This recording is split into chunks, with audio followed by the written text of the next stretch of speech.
What is going on, everybody? Welcome back.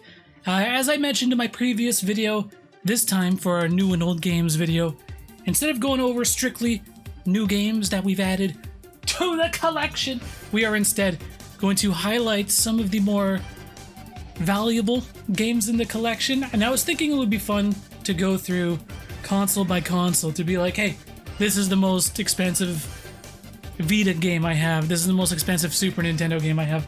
And now look, this is by no means a video intended to flex, the valuable games that I have. Because truth be told, I don't really have that many expensive games. And I don't really seek out really expensive games. It's my philosophy that at the end of the day, these are all these are all collector's items. And really, they only are worth as much as what a person is willing to pay. So in a strange way, retro games, the prices on them are subjective. A copy of Earthbound might say $500. That's what it's worth on eBay, apparently. But it's not worth $500 to me. So that's kind of the way I like to look at it. So I don't put a ton of stake into, how valuable a game is, how, expensive a game is. But I do admit that it is interesting, which is why I want to make this video. Again, I don't really have that many crazy expensive games, but it's a fun exercise, and along the way, I kind of made some discoveries. I'm just like, oh, damn, that's the most expensive one? Really? It's not what I was expecting. So let's just dive into it. I got, such an absolute mess and cluster of shit on my desk right now, so, in no particular order, let's just get to it. PlayStation Vita. I'm just like, I have 5 Vita games, not even joking. It's not really a console that I collect for. But we got Persona 4 Golden, great game, by the way. And then Danganronpa, Trigger Happy Havoc. This is actually, according to eBay and price charts, the most valuable Vita game that I have in the collection. We're gonna move through some of these pretty quick, because otherwise I'm gonna be here all day. PSP, again, I don't really have very many PSP games, kind of like the Vita, and all of the PSP games that I have, what's kind of cool about them is they're all games that I basically bought in the mid-2000s when I was a goddamn teenager, and these are all my original copies. And to my surprise, the most valuable PSP game I had, yep, Dragon Ball Z Shin Budokai. I'm just as surprised as you guys are. Moving along. What's next? What should we do next? Let's get the boring ones out of the way. Genesis. I actually, surprisingly, I love the Genesis, but I don't collect for the Genesis. I don't really have very many games for it. So really the only games that I have that are of any kind of value, I don't know, Alien 3? Is that... It's definitely not valuable. But again, these are not consoles that I am really collecting for. Pressing forward. Let's go to original Xbox. So I think we'll do some honorable mentions, obviously, for each console. Original Xbox. I don't really collect for the original Xbox, but I do have a fair amount of games for it, and I do have some weird ones. First, these are not really weird, but they are great games. But this is Silent Hill 2 and Silent Hill 4 on the original Xbox. 3 was never released. That was a PS2 exclusive. So these are the only 2 Silent Hill games on the console, and they're great versions of those games. Moving on, as I said, original Xbox, I have some weird ones. I got some weird shit for the OG Xbox. These next 2, I picked up from one of my local game shops. They had an online store, and I was just browsing for original Xbox for whatever reason, and I bought these a while back, and I think they were severely not up to date on their OG Xbox pricing. And so I picked up Land of the Dead, Road to Fiddler's Green. This game is actually not very good, in my opinion, but it's a weird one. And again, I'm into the horror games, I'm into zombie games. And here's a gem. Goddamn Dino Crisis 3. So I picked each of these up for $15 a pop, which is a pretty good deal in my Canadian dollars. And what's funny is after I went back to that online store, they updated all their OG Xbox prices. So I think I submitted that order, and then they're like, oh shit, we're not up to date on our Xbox. Moving on. We'll stay on Xbox, mainly because it's at the top of the pile here. I don't really... Again, I do have quite a few 360 games, but there's just not that many really expensive 360 games just in general. So looking through the list, my most expensive game in my collection, believe it or not, is Saw 2. Again, licensed games, dude. It's always the licensed games that end up being expensive on these consoles. You'll see that again on the PS3. And just an honorable mention, just because Shadow of the Damned, not an expensive game per se. It's kind of getting there, but this one is sealed, so that's why. Next. We're getting to the good shit. Finally, let's get the boring stuff out of the way. PS3 is really interesting right now. It obviously, like, it had a huge surge earlier this year, and then it kind of fizzled a little bit, right?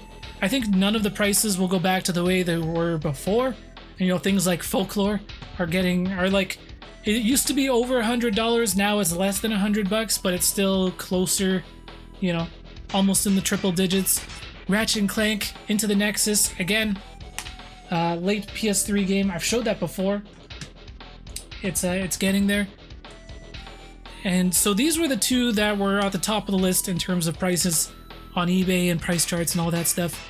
And that is Spider-Man, Shadows of the... What? Web of Shadows? I was gonna say Shadows of the Damned. Spider-Man, Shadows of the Damned. Developed by Suda51. Licensed game. Activision. They're not getting that license back? Hell no, dude. And this, to my surprise, I wasn't actually expecting this. This was the most expensive PS3 game in the collection. That's Yakuza Dead Souls. This game's awesome, dude. It's like the Yakuza series, but with zombies. It's insane. It's a weird spin-off. Before some of this stuff falls over, let me move my shit. Oh god. Alright. Are we good? Of course, no game is more valuable than Frank the cat. Frank, say hi to the people. It's my best pickup here. Right here. Best pickup in years. Alright. You guys know that I love Wii games. I love Wii games. There's not that many crazy expensive Wii games. There's some. I don't seek out expensive games, so usually these will be games that just made their way into my collection organically. And that's gonna be Tatsunoko versus Capcom. Honorable mention. Great game, by the way. Very underrated. It's weird that it's just stuck on the Wii, you know? What am I gonna do, buy a Wii arcade stick? Next, for the Wii, Fire Emblem Radiant Dawn. This is the most expensive Wii game that I have. And again, this is one that I bought myself way back in, like, what, 2007? 2006? Long time ago, because I was a huge fan of the Fire Emblem series.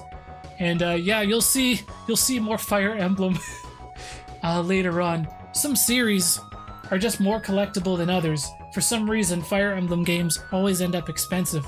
It's just the way it is. Let's go on to Wii U. We got Xenoblade Chronicles X, and then Legend of Zelda Twilight Princess. Again, there's not that many on the Wii U. I do have also the Midna Wolf Link amiibo, and these came in like a big box together, and I'm so stupid, dude. I threw the box out. Why did I throw the box out? I'm so stupid, dude, and it's not even that long ago. It was like, what, 2015? What year did this come out? 2016, dude. 5 years ago. What the fuck was I doing? Move on. Moving on. Oh, another one for the Wii U. Again, I don't know if this really counts or makes it much more valuable. This is Wonderful 101, signed by the game's director, Hideki Kamiya. One of my favorite game directors. You know, does that make it more expensive? I don't know. But it's interesting. PS2 games do definitely range. There's dirt cheap PS2 games, and then there's some that are crazy expensive. I don't really have any crazy expensive PS2 games. But let's go pick some runners up here. Champions Return to Arms. Great game. One of my favorite PS2 games. Champions of Norrath. I have them both. And Return to Arms. Great games. Resident Evil Outbreak, file number 2. File number 1, the first one, is everywhere. Very easy to find. File number 2 is a lot more uncommon, and it's not expensive. In my shitty Canadian, I'm gonna piss off Canadians. In my Canadian dollar, it's like closer to $100. And then I guess this is my most expensive PS2 game, and that's Fatal Frame 2, Crimson Butterfly. And this game is actually one that I bought. They did like a reprint. Who is this? Tecmo? They did like a reprint, I want to say in the early 2010s, right? And this is from that reprint, and I bought it back in like 2012. And I actually, believe it or not, did a playthrough of this game on the channel way back in 2012. One of the very first playthroughs on the channel, which is crazy, and that's why I originally bought it back then. Insane. I'll throw a clip in. Oh shit!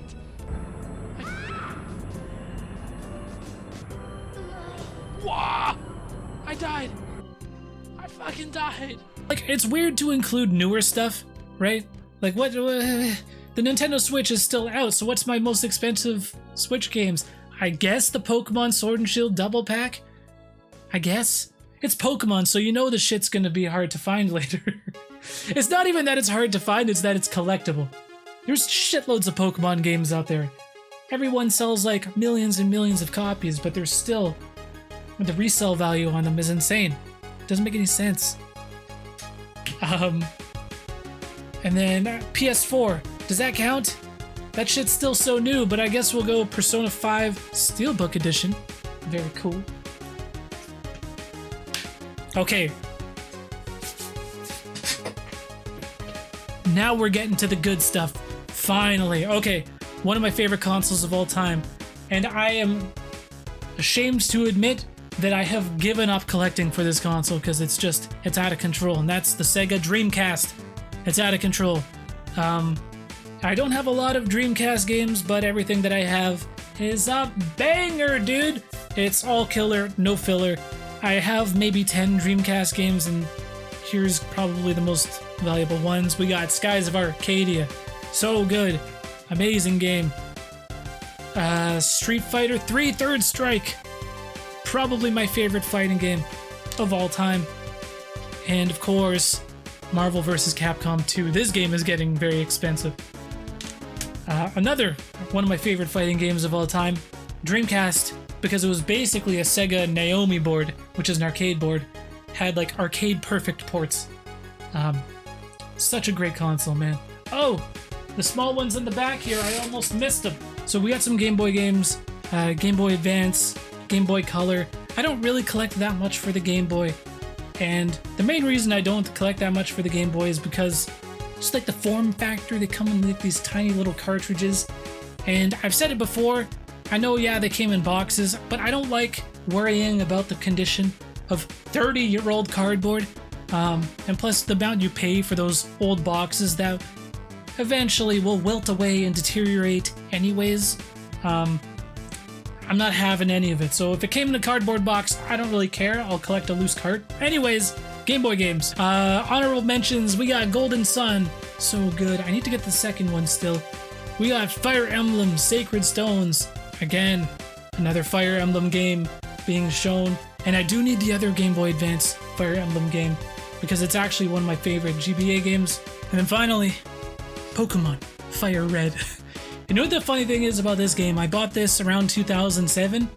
I bought this around the time that Soul Silver and Heart Gold came out for the Nintendo DS. And I only bought this because I was really into the competitive scene and like breeding Pokemon and getting the best nature and IVs and all of that stuff. EV training, oh my god. And the DS version. And the main reason I bought this was specifically to breed, I think I wanted to get a Blissey on my team or something like that. And the only way to do that, and to also have Blissey have the move Seismic Toss, was to do it through Pokemon Fire Red or Leaf Green, which is the only reason I bought this. I played through the entire game just to get the Chansey with the move. And now you can't even you have to like play a lot in order to get that to happen, right? You gotta get to the Safari Zone, and then even then it's hard to catch. Doing it all legit. Oh my god. The things I did. Goddamn, what a nerd. Anyways, moving on. Game Boy Color. This is Zelda Oracle of Seasons, and this is a game, Oracle of Ages and Oracle of Seasons, great games, and ones that I would love to see brought forward to the Switch or something like that. You know, kind of like how they remade A Link to the Past. It'd be cool for them to give these games the same treatment. Moving on. Now, the Nintendo 64. I have such a love-hate relationship with this console. I love it, but goddamn, there's not a lot of good games for it. And I grew up a 64 kid. But you know what? As of right now, my N64 collection sucks. But that is going to be changing soon, so stay tuned. We are trying to build the N64 library. But as of, right now, as of this moment, the most expensive N64 game that I own is Super Smash Brothers, which is not a very expensive game. But remember what I was saying just a few minutes ago about the condition of cardboard boxes? The reason why it's my most expensive game is because of this. I have the goddamn box and the goddamn manual. And that alone more than doubles the price of this game, which is insane. Which is crazy. Which is why I refuse to collect it, to collect complete in-box copies of, games that came in cardboard cases. But that I bought that, again, I bought that way back in the day, I want to say, probably around 2007. But anyways, moving on. So we did N64. Let's go, we'll go PlayStation. I don't have a ton of really expensive PlayStation games. There's definitely some PlayStation games that I want, but it's not my focus right now. But PS1 is one that I might get to eventually, but I did just pick up this one recently, and that's Parasite Eve 2. It's probably my most expensive game on the console as of right now. Never even played it, but we're going to be playing it this year, probably around December, so stay tuned for that, because of course we played the last one, which is actually like a game that takes place around Christmas. We recorded that back in December, so we'll do the sequel in December again. Next, Sega Saturn. Dude, I don't really collect a lot for the Saturn, especially for North American Saturn games. Collecting for that thing is a shit show. So expensive. Not worth it. To me, anyways. But if anyone wants to get into the Saturn, here's what I would seriously recommend, and that is to consider getting Sega Saturn Japanese imports, because they're way less expensive, because the Saturn was actually a huge hit in Japan and sold a ton of copies, so they're not quite as scarce as the North American counterparts. And plus, you can get just an action replay cart for your Sega Saturn, so even if you have a North American Saturn, you can still play the imports on it without having to do a console mod or anything like that, which is great. But anyways, this one is X-Men vs. Street Fighter, and this is the complete one that comes with the memory card expansion and everything, the RAM expansion, sorry. And yeah, dude, this one I got in Asia on my trip to Thailand, which was awesome, because I found this really cool retro game store, and there was just, dude, I could have spent an entire week in that place just perusing, looking through everything. It was super, super cool. And it was in my Thailand vlog. If you guys haven't watched my Thailand vlog, maybe I should make a playlist or something with all my travel vlogs.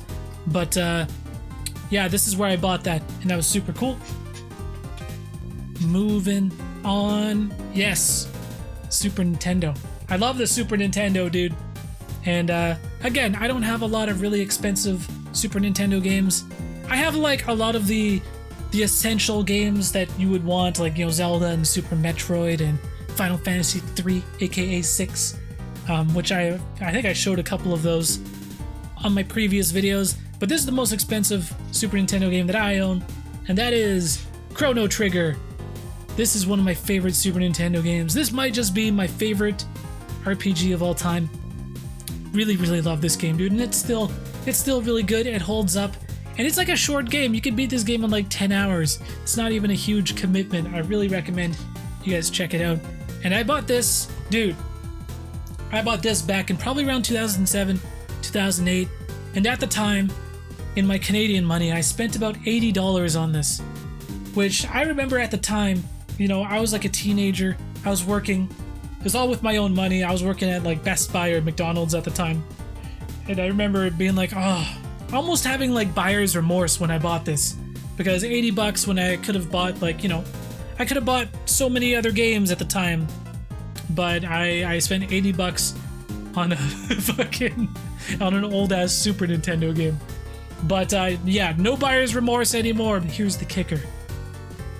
We got the goddamn manual for this game. And the manual alone for this game goes for a stupid amount of money. So, and this manual's in great condition, dude. It's mint. It is crispy as hell, dude. So, again, I think like a complete in-box version of this. Let me see. Let's just take a look right now.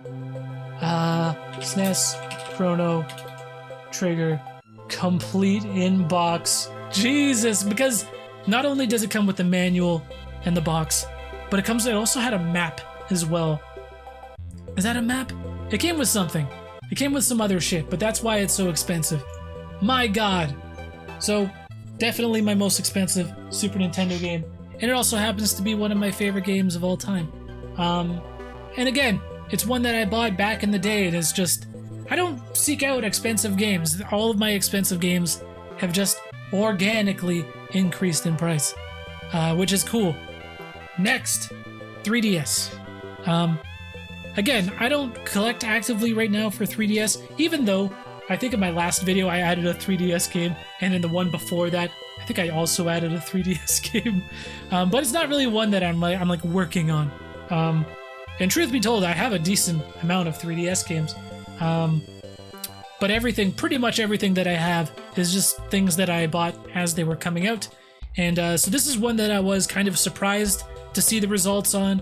Not were games that I was expecting. We got things like, I got, you know, other honorable mentions. I got like Bravely Default, Ever Oasis. What else do I got over there? Fantasy Life. I don't think that's expensive. But anyways, these were the two that were most expensive according to eBay and stuff. And that's Monster Hunter Stories. Didn't expect that one. That's kind of interesting. But this one was definitely the most expensive, and that is Professor Layton versus Phoenix Wright. And I absolutely love this game. I feel like a lot of Ace Attorney fans are kind of like, they either like it or they don't. Some people think it's too much of a Professor Layton game. I think it's a good balance between the two. But the good thing for me is I love the Layton games and the Ace Attorney games. So I think it's an amazing, amazing game. And I'm really glad I picked up a physical copy.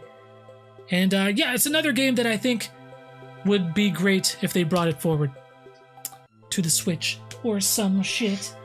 Okay, moving on. We only got a couple consoles left here. We'll save...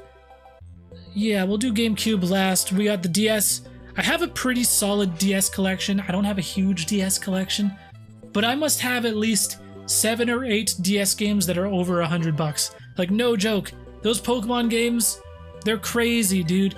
I've already shown like the Ace Attorney Investigations, Fire Emblem Shadow Dragon, Pokemon White, Pokemon Conquest, like all of the Advance Wars games, Resident Evil DS. Dude, Chrono Trigger, that was one of them. Chrono Trigger DS for some reason. Pokemon White 2. I don't know why this is almost $200 on eBay. That's insane. And this is the most expensive one. This might be one of the most expensive games that I have in my collection, period.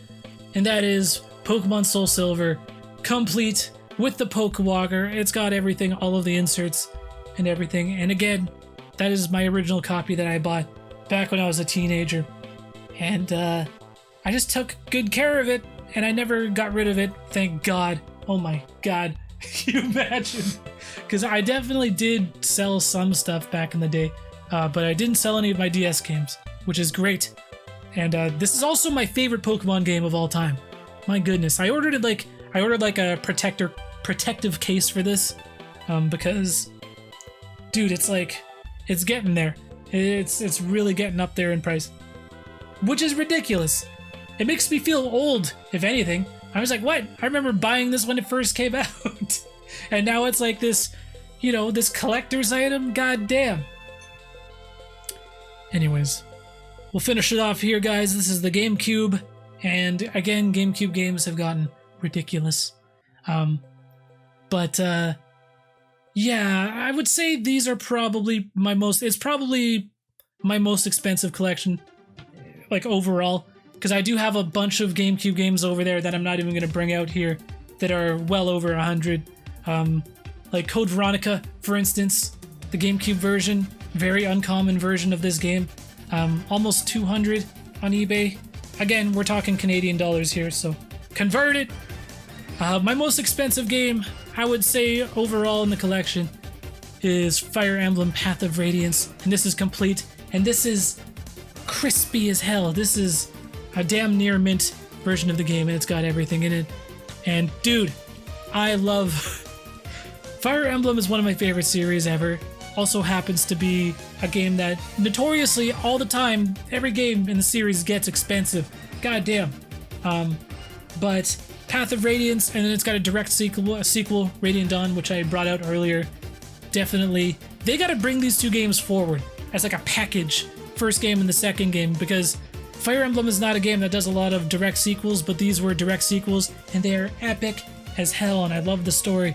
But it is admittedly a bit tough after playing like the 3DS games and the N3 Houses to go back to playing these ones, because the pace of these games are a lot slower. Every turn takes a long time. But dude, they're so good. They are great games. The story is amazing. The characters are great. And then this is another one that, yeah, it might surpass Fire Emblem. It depends. Again, prices on these things, they're subjective. That's gonna be Fire Emblem. Resident Evil 3 Nemesis. But here's the difference, is that this one is factory sealed, and I've got a protective case for this one on the way as well. Again, this is one that I bought way back in the day from the actual Capcom store. I want to say in the mid-2000s, and I ordered it online, and then it arrived, because I think they did another print of them, and I had the opportunity to buy both 2 and 3, and when it arrived, I really had like a, should I keep this sealed? I'm kind of glad that I did, because I have tons of other ways of playing Resident Evil 3, so we can just keep this one sealed, which is cool. What does a sealed copy of Resident Evil 3 go for? GameCube, Resident Evil 3, sealed! Not too many other ones to go on. Yeah, but it's at least $500. Jesus. But anyways, again, you know, I don't really seek out expensive games, but I admittedly find it very interesting. And I hope you guys found it interesting as well. That's the whole reason we've done this. And we definitely have a lot of more things on the way. So I think I should be able to record another one of these even next weekend, going over some of our new pickups and things that we've added to the collection. But thank you guys so much for watching this video. Let me know what you thought about it. Let me know what your guys' most expensive game is in your collection. Thanks again, guys. Peace.